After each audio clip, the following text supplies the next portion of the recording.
Hello and welcome to the 12 Months to Marathon podcast with me, John Hill, the running podcast for the over 35s with Marathon Dreams, episode 29, an introduction to nutrition.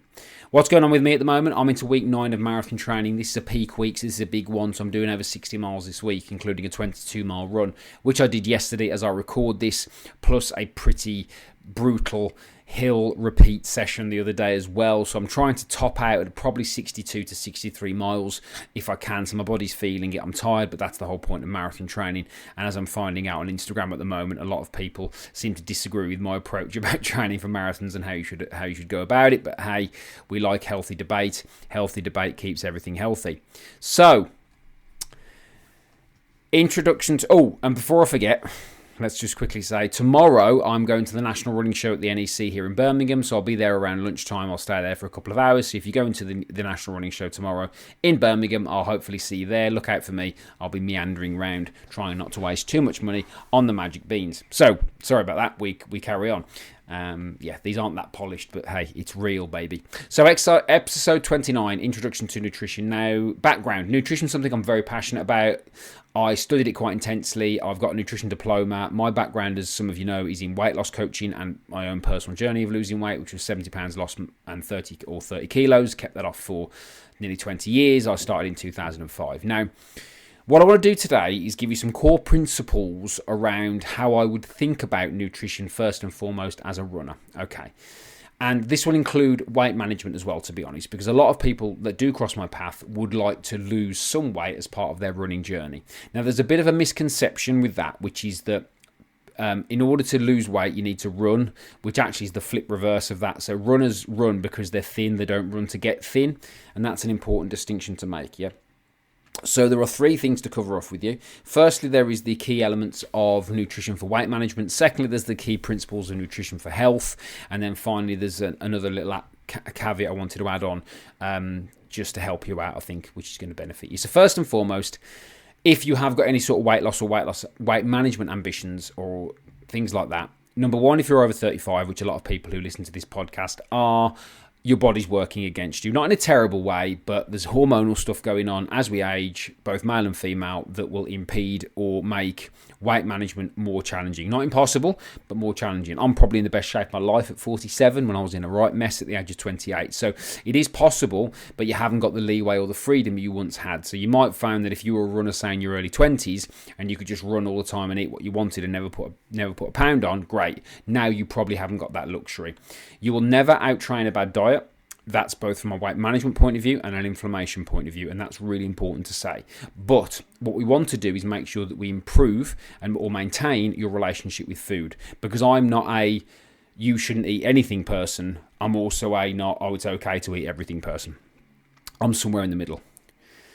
Principle number 1, if you want to manage your weight, you need to be in a calorie deficit. How you get in that calorie deficit is entirely up to you. I don't subscribe to any particular style of eating, any faddy diet, anything like that. They're all fads. They all do the same thing. They just put you in a calorie deficit. The biggest problem with diets and weight management from a food point of view is dogma. And I talked about dogma before. I always reference The God Delusion by Richard Dawkins, because he goes on about the fact that he dislikes religion, whereas actually I think he just dislikes dogma. And I think dogma is a problem. I think we need to be flexible and we need to make sure that we are looking at different ways of doing things. But first and foremost, the principle which I want you to remember, and I did a podcast on principles versus tactics, is calorie deficit for weight loss, which is a lot easier to do through diet alongside your exercise. I actually found out a few years ago that through a genetic test that I am better doing a mix of cardio and strength training. I wasn't aware of that, so it's something I found out which I thought was quite interesting. So calorie deficit first and foremost for weight loss. How you do that's up to you. I think that if you've got any weight loss ambitions, the most effective way to manage your weight is to keep some kind of journal or record of what you're eating. You don't have to necessarily count calories with that, but you need to keep some kind of record, because then you're able to make assessments and you're not using data. You're using data, not drama, and that counts for everything. Okay, I think that's really, really important. If you have any issues, low-level issues, of course, with alcohol, as in recreational drinking or things like that, then apps to track your alcohol are also very useful, and I've seen a lot of good results with people doing that.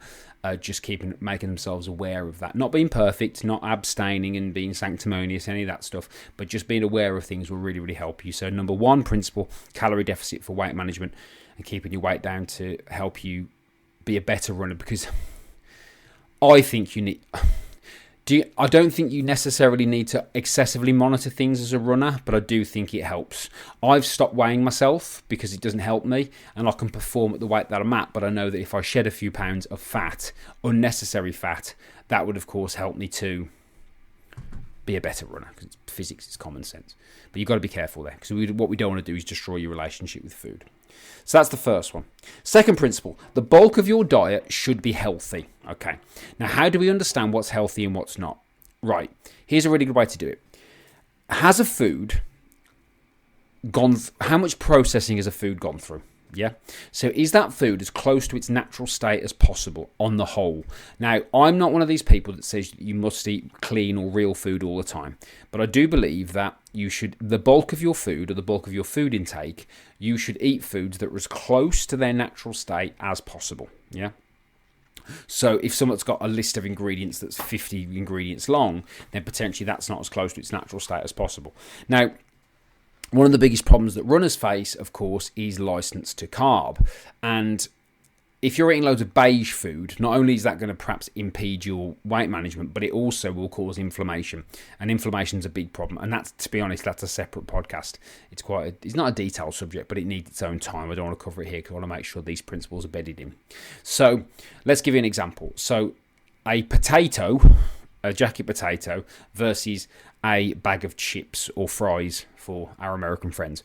Yeah. So whilst the occasional fry or whatever won't do any harm, you want to make sure that more often than not you're eating the food that's close to its natural state. Another good example, organic porridge oats versus heavily processed cereal. Heavily processed cereal, again, in moderation, like anything else, is okay, but ideally you want to make the bulk of what you eat healthy. Second thing to remember here is protein. So you need to have probably 20 to 30 grams of protein each meal, not only because it keeps you full, but also for repair purposes for your body, particularly if you're training for something, because your body's going to come under a lot of strain. So you want to make sure that your body's repairing itself. So high quality protein, 20 to 30 grams per meal. Again, there are plenty of vegetarian and vegan options there. It doesn't necessarily have to be meat. We don't need to go down that rabbit hole. It's up to you, but the protein content needs to be high. So a typical plate, for example, your classic healthy-ish carb, some sort of greens, and then a protein source is ideal. It's not complicated. And again, as many anti-inflammatory foods, sort of low-calorie foods you eat around that, fine. Fruits, oranges, vitamin C, grapefruit, vitamin C. Juice of a whole lemon every morning gives you a massive whack of vitamin C first thing. Apples, things like that. Fruit doesn't make people fat. That's a myth. Well, it's not a myth, but obviously no one's fat because they eat too much fruit, let's be honest. So bananas as well, good for potassium and also good to help bloating and things like that. So bananas are good, something to eat that's good before a long run. So second principle, make sure food is as close to its natural state as possible and the bulk of your meals and food is healthy. And that's the best way to look at it. So high protein, minimal processing, try and do that for the bulk of things. And then if you have a little treat, that's absolutely fine. I'll give you an example. Mine will typically be a bowl of sweet popcorn, which is about 140 calories. Yes, it's got sugar in it, but that won't really touch the sides as long as the rest of what I eat is relatively healthy, if that makes sense. So that's the second one. And the third one is to avoid liquid calories where possible. Okay. Now, this is not only from a weight management point of view, but also from an inflammation point of view, because a lot of the energy drinks particularly are full of sugar and full of stuff that you don't really need. The only time I will use an energy drink is when I will use something like a Lucozade Sport, and I will use that prior to going for a long run. And the reason why I do that, I use that as one of my fueling things, is because that it's liquid, so there's less risk of any digestive trauma, and it's an easy way of me getting 30 grams of carbs in before a long run. But I wouldn't have that any other time of day. What I would get is some electrolytes.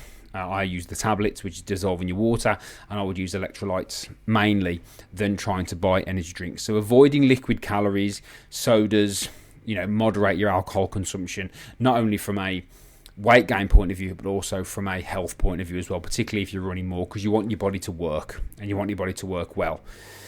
People get injured usually because of lack of strength and inflammation. It's got nothing to do with these myths about runner's knee and all that. It's to do with that. And I think if you can lower your inflammation, that's a good thing. And I think a lot of that does come from poor dietary choices, particularly around the sugary drinks and the energy drinks. So I don't think they're excessively necessary as long as you keep yourself hydrated throughout the day with good quality, hydration sources. Classic water with electrolytes, green tea. Is very anti-inflammatory. I've not got a problem with good quality coffee or caffeine. There are some things there that, about timings and things like that, which I'll probably do on another podcast. But yeah, these sort of things, low calorie, low sugar, realistically are probably not going to do you any harm. So before we go into anything in a bit more depth, I think it's really, really important that you understand the core principles of that. So number one, if you're trying to keep your weight down and trying to manage your weight, you absolutely need to be in a calorie deficit first and foremost, primarily through diet, linked to a little bit of exercise as well, but primarily through diet. And don't get fooled by the fact that 20 years ago you could run and just eat what you wanted, because that will soon change, especially if you're getting on a little bit because your body's working against you. Secondly, make sure that the bulk of what you eat is healthy. I would look at it in terms of meals, so I'd make sure that my meals are relatively healthy majority of the time. What we want to do here is make sure that we improve your relationship with yourself and your relationship with food. I don't like the good and bad thing. I like common sense. Now, probably around 10 years ago as I record this, I properly got into nutrition for a couple of years, got myself a nutrition diploma, really heavily studied, read some really good literature. And what you actually find is a lot of it is common sense. And the common sense approach is this: if something is made in nature and it's edible for humans, caveat, it can't be that bad for you. And if something's made in a factory, it can't be that good for you. And I like to look at degrees of separation. So I like to say the porridge example's good. So you've got organic porridge versus heavily processed cereal. Now, the organic porridge is probably made in a factory, so it's probably got some elements to it that aren't that healthy, but then it's much better than something with 50 ingredients, full of sugar, full of additives, full of all that, yeah? So you're trying to look for as little ingredients as possible and try and eat foods as close to their natural state as you possibly can. Secondly, make sure you eat a high protein diet. That can be protein from any sources, but make sure you eat a high protein diet and you've got a good mix on your plate and your carbohydrate sources are as close to their natural state as possible. When people talk about low carb, I prefer low junk, because I think the problem when people say that carbs make you fat, realistically speaking, it's the junk food that makes you fat, which, let's be honest, are mainly carbohydrate based. And I think with runners, it's mainly beige food and things like that we eat. So that's the second one. And then the third one, which I always like, which is, again, try to avoid liquid calories, because easily digestible, they go straight to your fat cells. There's not much work that's needed to digest. So they're great for fueling for long runs or in long runs, but outside of that, I don't think they're absolutely necessary. And a lot of the energy drinks now have got pharmaceutical doses of caffeine in, which probably won't do you any good in the longer term. So that's your basics on nutrition, really. So calorie deficit. Eat its food as close to its natural state as possible. Make sure you keep a high protein intake and try and avoid liquid calories where possible. So if you start there, it gives you a better understanding then of how to approach your overall diet as a runner. And then we can look at things like fueling and everything like that separately. So yeah, simple as that today. That's your introduction to nutrition. Like I said, I want to keep these podcasts nice and punchy so you can just listen to them and apply them. If you want anything else or any other tips or anything like that, make sure to please go and follow me over on Instagram, 12 Months to Marathon. I'd appreciate that. If you want any support or guidance, the best thing to do is comment 12 or send me a message with 12 on Instagram, and I'll send you my free 12 Months to Marathon coaching video, which will go through how we help people go from 0 to marathon in 12 months or just perform better over distances, particularly marathon distances coming up in the spring if you need help with that. Don't forget to like and share this podcast wherever you get your podcast from. Please follow it and also give it a little rating as well on Spotify or wherever you get your podcast from. That's really useful and I appreciate it as always. But most importantly, I appreciate you listening and all your support. Thank you very much. Off we go. More marathon training incoming. Thank you for your time. I'll speak to you all very soon.